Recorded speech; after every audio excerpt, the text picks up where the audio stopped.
The credit alert notification appeared on my phone at 11:42 p.m. on a Tuesday night. New account opened. Business Express credit line, $75,000. I sat up in bed, staring at the screen in the darkness of my bedroom. I definitely hadn't opened any business credit accounts. I immediately logged into my credit monitoring service and scrolled through the recent activity. My heart sank as I found 3 new accounts opened in the past week. A $75,000 business line of credit, a $50,000 equipment financing loan, and a $125,000 commercial real estate loan. All applications had been submitted using my personal information, employment history, and social security number.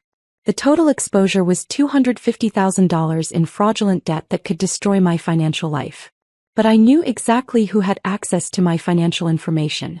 My brother Jake had been staying in my spare bedroom for 2 months, supposedly getting back on his feet after his latest business venture collapsed spectacularly.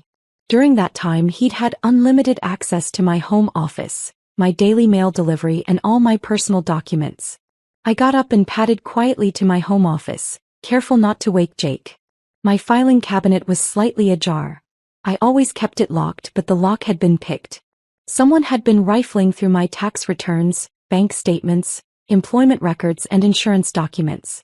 On my desk there were faint impressions on my notepad where someone had pressed down hard while writing, probably practicing my signature.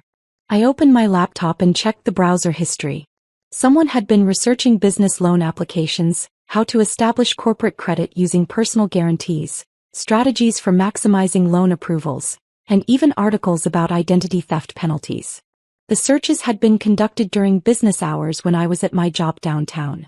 As a forensic data analyst for a major insurance company, I had extensive experience with fraud investigation, digital evidence preservation, and financial crime patterns.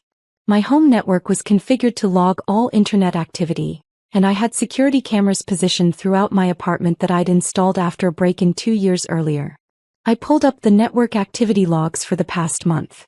Jake's devices, his laptop, tablet, and smartphone, had been accessing loan application websites, business formation services, credit monitoring sites, and financial planning forums. He'd also downloaded copies of my personal documents and uploaded them to several cloud storage accounts that I could trace through the network traffic. The security camera footage was even more damning. Clear video showed Jake sitting at my desk last Tuesday, methodically photographing my tax returns and employment verification letters with his phone. In another clip from Thursday, he was practicing my signature while holding my driver's license for reference, testing different pens and writing styles. But the most incriminating evidence was audio from my smart home system. Jake had made several phone calls from my living room, not realizing that my voice assistant automatically logged and stored conversations containing financial keywords like loan, credit, fraud, and identity theft. In one recorded call from last week, Jake told someone, "Your credit is perfect and you're too stupid to use it. I'll make millions with these loans and pay everything back before you even notice." She's one of those boring, conservative types who never takes financial risks. In another conversation he bragged, "My sister is this uptight data analyst who never does anything interesting with money. She has perfect credit and no debt, so I can probably get approved for anything using her information. She's too trusting and disorganized to suspect anything until it's too late." The next morning, I watched Jake get ready for what he called important business meetings. He was wearing his best suit, one I'd bought him for job interviews, and carrying a new leather briefcase filled with documents I recognized as copies of my financial records. "Big day today?" I asked casually while making coffee, keeping my voice neutral and interested. "Huge day," Jake replied confidently, adjusting his tie in the hallway mirror. "I'm finalizing some major business deals that are going to change everything. Within 6 months, I'll be running a multi-million-dollar operation." "That sounds exciting. What kind of business are you starting?" "Import-export company specializing in high-end electronics from overseas. Consumer devices, computer components, that sort of thing. The profit margins are incredible if you have enough capital to get started properly."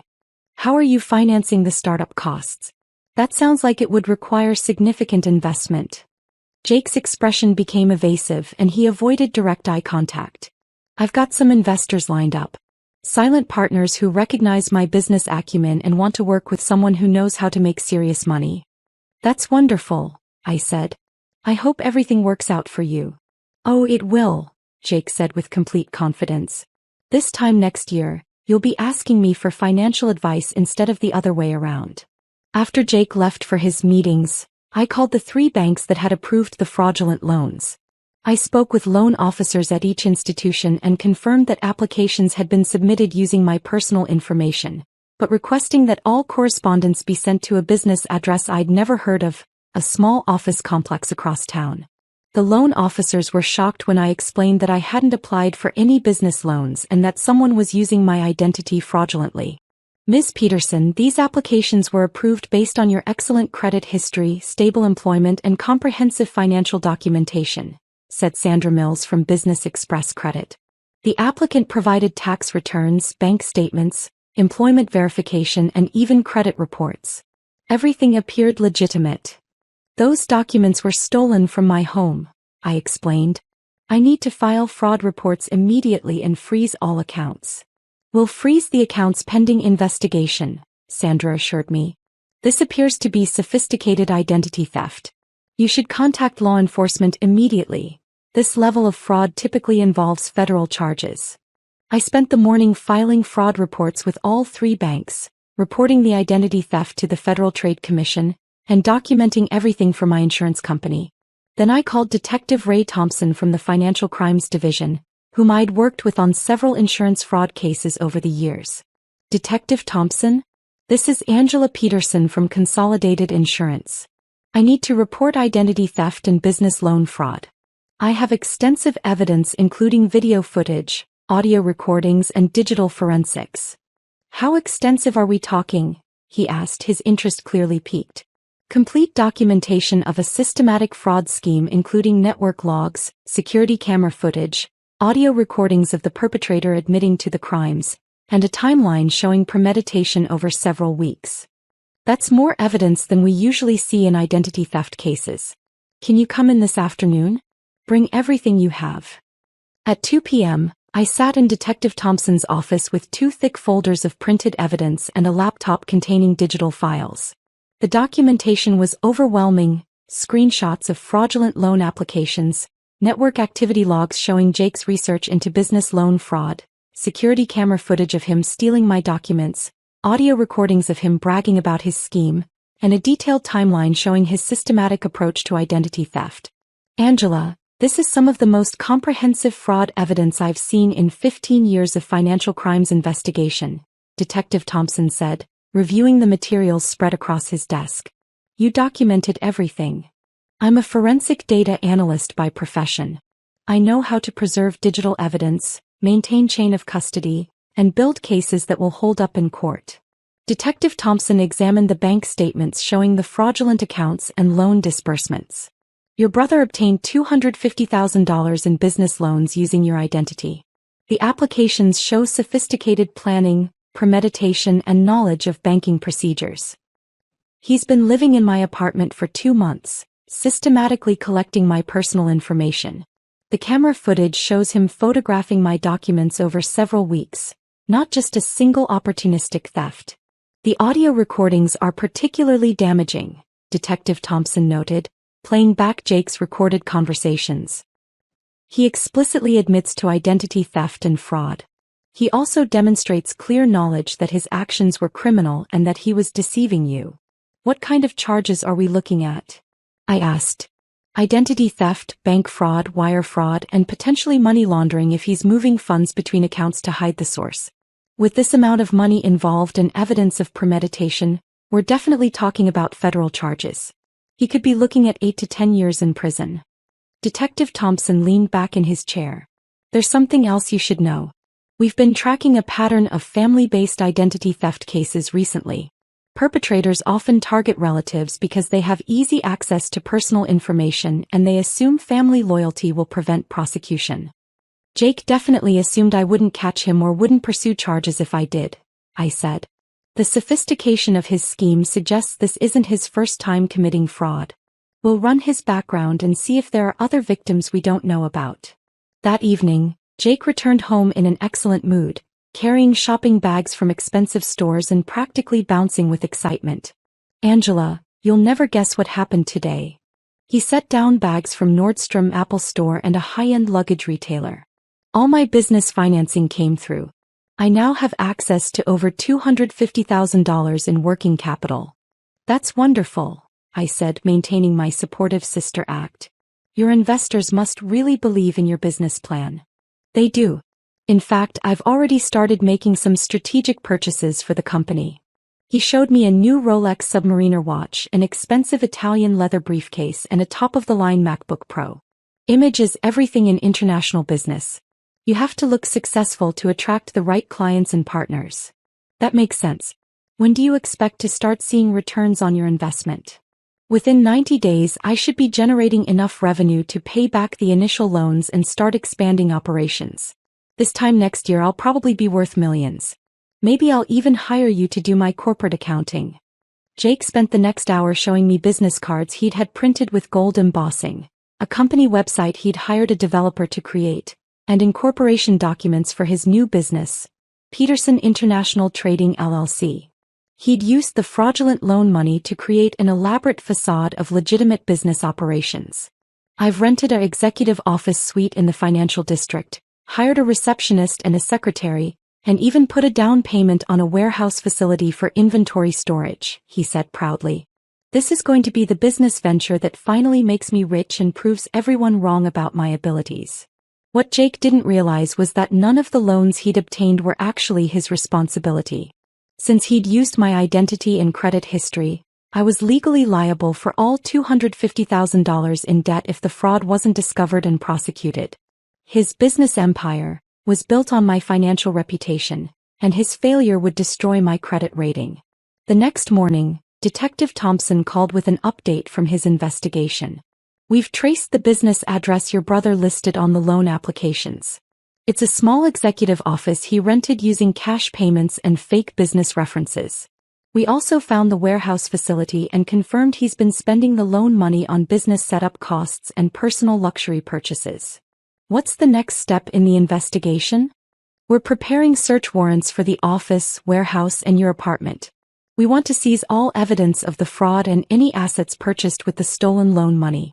The prosecutor wants an airtight case before we file federal charges." "When will you execute the warrants?" "Tomorrow morning around 9 a.m. We'll need you to be present when we search your apartment since it's your primary residence. Can you arrange to be available?" "Absolutely. I'll make sure I'm home. One more thing. Don't let on to your brother that you know about the fraud. We want to catch him with all the evidence in place before he has a chance to destroy anything or flee."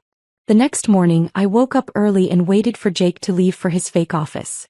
He left at 8:30 a.m. as usual, carrying his expensive briefcase and talking loudly on his phone about important business calls he needed to make in meetings with potential overseas suppliers. At 9:15 a.m., Detective Thompson arrived with 3 other officers, a federal agent and several evidence technicians carrying boxes and camera equipment. They presented me with search warrants for my apartment and Jake's rented office space. "We'll be as careful as possible with your belongings," Detective Thompson assured me as his team began systematically documenting and seizing evidence from my home office and Jake's temporary bedroom. "We found additional fraudulent documents," one of the evidence technicians told Detective Thompson, holding up fake business licenses, forged bank statements, and counterfeit corporate seals. "Your brother created an entire fictional business empire using your sister's credit and identity."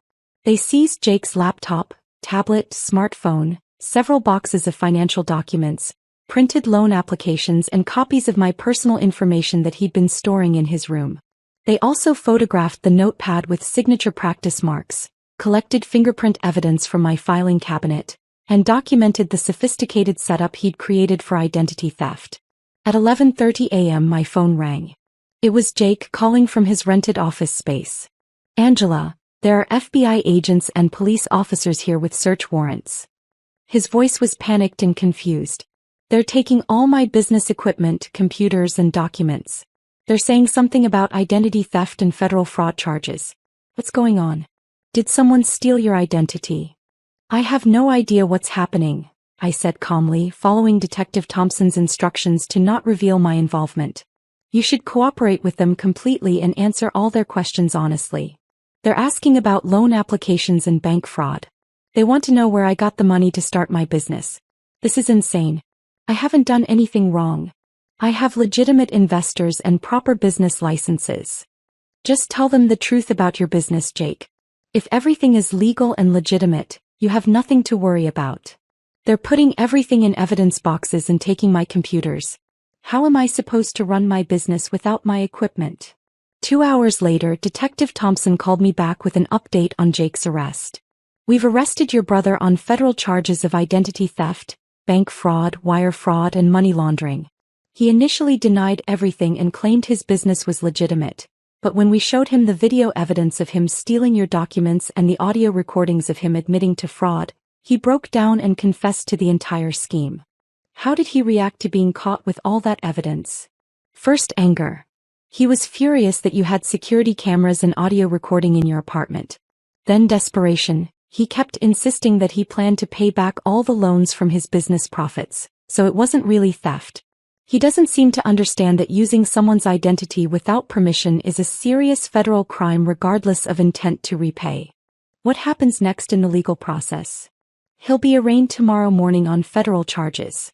With the comprehensive evidence you provided, the prosecutor is confident we can get convictions on all counts. Your brother is looking at 8 to 10 years in federal prison, plus restitution and fines. That afternoon, I started receiving phone calls from family members who'd heard about Jake's arrest through our local family network. The reactions were predictably divided along familiar lines. My mother called in tears. "Angela, how could you have your own brother arrested? He was just trying to start a business and make something of himself. Family should stick together during difficult times." "Mom, Jake stole my identity and fraudulently obtained $250,000 in loans that I would have been legally responsible for. If he hadn't been caught, I could have lost my house, my savings, and my credit rating. But he's your brother. You should have talked to him privately before involving the police and destroying his life." I didn't know he was committing crimes against me until I received credit alerts about fraudulent accounts.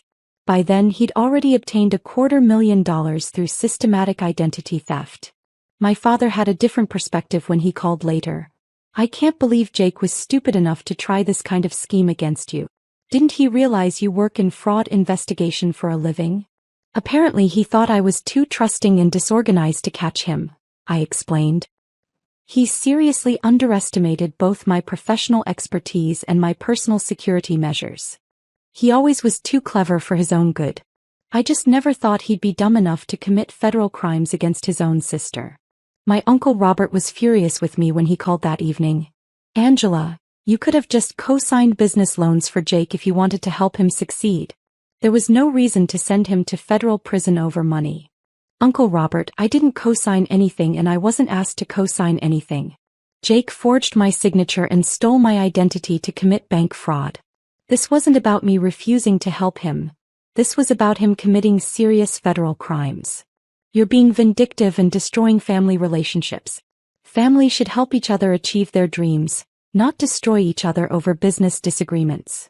This wasn't a business disagreement or a family dispute. Jake systematically stole my personal information, forged my signature, and obtained $250,000 in fraudulent loans. If his scheme had succeeded, I could have faced financial ruin." The preliminary hearing was held 2 weeks later in federal court. I testified about the evidence I'd collected and explained how Jake had used his access to my home to systematically gather my personal information over several months. Jake's court-appointed defense attorney tried to portray the fraud as a misunderstanding between siblings, claiming Jake believed he had implicit permission to use my credit for business purposes since we were family. But the recorded phone calls where he explicitly stated that I was too stupid to use my perfect credit and that he would commit fraud before I even noticed completely undermined that defense strategy. The federal prosecutor played the audio recording where Jake said, "My sister is this uptight data analyst who never does anything interesting with money. She has perfect credit and no debt, so I can probably get approved for anything using her information. She's too trusting and disorganized to suspect anything until it's too late." The federal judge was clearly not impressed with Jake's justifications. "Mr. Peterson, regardless of your family relationship with your sister, Using someone's identity to obtain $250,000 in loans without their knowledge or consent constitutes serious federal crimes that strike at the heart of our financial system. Jake was bound over for trial on charges of identity theft, bank fraud, wire fraud, and money laundering. Bail was set at $100,000, which he couldn't afford since all his assets had been purchased with fraudulent loan money and had been seized as evidence. While Jake sat in federal detention awaiting trial, I received a visit from his business attorney, Martin Walsh, who was trying to salvage something from the wreckage of Jake's fake empire. Ms. Peterson, I represent your brother in his business affairs. I wanted to discuss the impact of these criminal charges on his company operations and see if we can work out some kind of arrangement. What kind of business operations? His entire company was funded with fraudulent loans obtained through identity theft. Well, regardless of the funding source, he did establish legitimate business contracts, lease agreements, and employment relationships. Several people are now unemployed because of his arrest, and suppliers are demanding payment for services already rendered. Mr. Walsh, Jake's entire business was built on stolen money obtained through identity theft. Any contracts he signed were based on fraudulent financing that he had no legal right to access. Jake asked me to speak with you about possibly testifying as a character witness at his trial. As his sister and the victim of his crimes, your support could significantly impact his sentencing and help the judge understand that this was a family matter that got out of hand. My support? Jake stole my identity and committed $250,000 worth of fraud using my personal information. He could have completely destroyed my financial life to fund his fake business empire. Martin Walsh looked frustrated and desperate. Ms. Peterson, your brother is facing 8 to 10 years in federal prison. His children will grow up without their father. Is that really proportional punishment for what you consider a family financial dispute? This wasn't a family financial dispute or a business disagreement. Jake committed premeditated federal crimes involving $250,000. He systematically stole my personal information over several months and created an elaborate fraud scheme designed to deceive multiple financial institutions. 4 months later, facing overwhelming video, audio, and digital evidence that would guarantee conviction at trial, Jake accepted a plea bargain offered by federal prosecutors. He pled guilty to identity theft and bank fraud in exchange for a reduced sentence of 6 years in federal prison. At the sentencing hearing, Jake was allowed to make a statement to the court before receiving his sentence. Your Honor, I know what I did was wrong. I was desperate to make my business dreams come true, and I made terrible decisions that hurt my sister and violated her trust in the worst possible way. He turned to look at me sitting in the gallery with my parents. Angela, I'm sorry for what I did to you. I convinced myself that I could make enough money to pay back the loans before you found out, but I realize now how incredibly selfish and criminal that thinking was. The federal judge sentenced Jake to 6 years in federal prison, followed by 3 years of supervised probation. He was also ordered to pay $285,000 in restitution covering the fraudulent loans plus penalties, interest, and investigation costs. After the sentencing, Detective Thompson met with me in the courthouse hallway.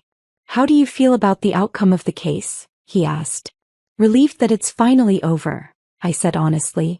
Jake needed to face serious consequences for his actions, but I'm glad he finally accepted responsibility instead of putting everyone through a lengthy trial. Your evidence collection made this case completely airtight. Without your comprehensive documentation, it would have been much harder to prove the systematic nature of the fraud and the premeditation involved. Jake assumed I was too trusting or too naive to catch him. He seriously underestimated both my professional expertise in fraud investigation and my personal security measures. A year and a half later, I received a letter from Jake written from federal prison. Dear Angela, I've had a lot of time to think about what I did and why I did it. I was jealous of your financial stability and professional success, and frustrated with my own repeated business failures. Instead of asking for legitimate help or finding legal solutions to my problems, I chose to betray your trust and commit serious federal crimes. I know now that my actions could have completely destroyed your financial life. Those loans were in your name with your credit backing them, and if I hadn't been caught, you would have been legally responsible for $250,000 in debt you didn't create. I was willing to risk your entire future to fund my business fantasies. I don't expect you to forgive me, But I want you to know that I understand why you had to report me to the police. You were protecting yourself from the consequences of my crimes, just like anyone should do when they're the victim of identity theft. The other inmates here think I'm crazy for not being angry at you for turning in family. But you didn't turn me in. You documented evidence of federal crimes I committed against you. There's a big difference between reporting crimes and betraying family. I hope someday we can rebuild our relationship, but I understand if you can never trust me again. I proved that I was willing to destroy your life to chase my own dreams, and that's not something a person gets over easily. Your brother Jake. I never responded to that letter. Jake served 5 years of his 6-year sentence and was released on good behavior for participating in prison education programs. He now works at a construction company in another state and is required to check in with a federal probation officer every month. Our parents still believe I should have handled it within the family, instead of involving law enforcement. They think Jake's punishment was too harsh for what they call a family business dispute that got out of hand. But identity theft isn't a family business dispute. Bank fraud isn't a family disagreement that got out of hand. When someone systematically steals your personal information, forges your signature, and obtains $250,000 in fraudulent loans using your identity, that's a serious federal crime regardless of whether you share DNA with the perpetrator.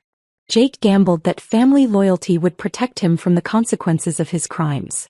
He assumed I would be too shocked, too guilty, or too concerned about family harmony to pursue federal charges against my own brother. He was completely wrong. Family relationships don't create immunity from federal law. Trust, once broken by systematic fraud and betrayal, cannot be repaired by simply promising to pay money back or claiming good intentions. And someone who is willing to destroy your financial life to fund their business dreams has demonstrated that they value their ambitions far more than your welfare. I maintained comprehensive digital security because fraud investigation is my profession, but also because I learned early in my career that financial predators often target the people closest to them, counting on family relationships and emotional manipulation to shield them from prosecution. Jake spent months planning his elaborate fraud scheme, confident that I would never discover it or never have enough evidence to stop him if I did. The security cameras, network logs, audio recordings, and detailed financial documentation proved him completely wrong. Sometimes protecting yourself means being willing to prosecute the people who are supposed to love you. Sometimes family loyalty means being loyal to legal boundaries and ethical behavior instead of criminal schemes and fraudulent activities.